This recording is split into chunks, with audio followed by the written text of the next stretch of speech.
প্ৰায় 7:30 মানত মোৰ দিনৰ বিভিন্ন কাৰ্যসূচী পাৰ কৰি মোৰ শাহুমা মোক খোলালি আৰু মোক খোলালিৰ এটি সন্তান তেওঁলোক পিছপিনে আছিলে মোৰ PSO আগপিনে এজন PSO আৰু মই আমি এই সময়ত কিমান 7:30 মান হৈছে নেকি এতিয়া সময়টো পাহৰিছোঁ আমি গৈছিলোঁ গুৱাহাটী কালি আৰু পৰহি আমাৰ দুদিন সভা আছে কালি এখন সভা আছে আৰু পৰহি দিনাখন মাননীয় মুখ্যমন্ত্ৰী ডক্টৰ হিমন্ত বিশ্ব শৰ্মা ডাঙৰীয়াৰ প্ৰায় দিনৰ 1:30 বজাত এটা বিশেষ সভা আহ্বান কৰিছিলে সাংসদ বিধায়কৰ আৰু আমাৰ বিজেপি জিলা সভাপতিসকলৰ সেই সভালৈ বুলি পেলাই মই গুৱাহাটী আহি আছিলোঁ আৰু হঠাৎ এই কুৰাবাৰী বুলি কয় আমাৰ মানে বিহৰা বাগান জাষ্ট পাৰ হৈ মই কোনোদিনে মোৰ 20 বছৰ ৰাজনীতি জীৱন মোৰ মাও বিধায়িকা আছিল এই যোৰহাট গুৱাহাটী আমি অহা যোৱা কৰোঁ পাথৰ মৰা এইটো কেতিয়াও শুনা নাছিলোঁ পোনপ্ৰথমবাৰৰ বাবে এইটো পালোঁ ডাঙৰ এটা ইটা চপৰা মোৰ গাড়ীৰ সন্মুখত মানে বাওঁতে ৰৈ থকা এজন যুৱক ডেকা যুৱক 35 বছৰমান হ'ব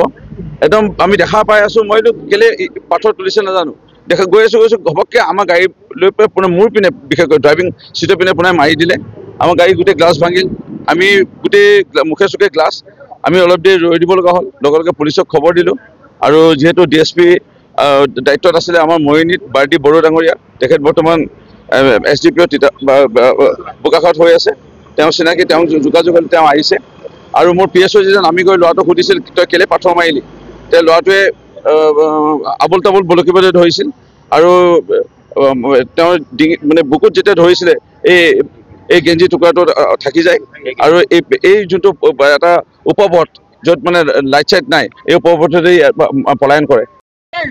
কি মাৰিলে নাজানো আৰু দেই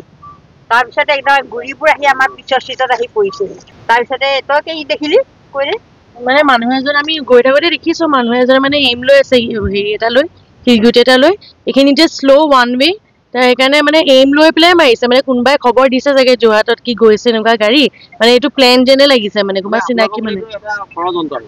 মোৰ মতেতো কোনোবাই চাগে চিনাকি মানুহে কৈছে নহ'লে বেলেগ গাড়ীকো মাৰিব পাৰিলেহেঁতেন এইখন গাড়ীকে এইম কৰি ড্ৰাইভাৰ চিটটোলৈ মাৰিছে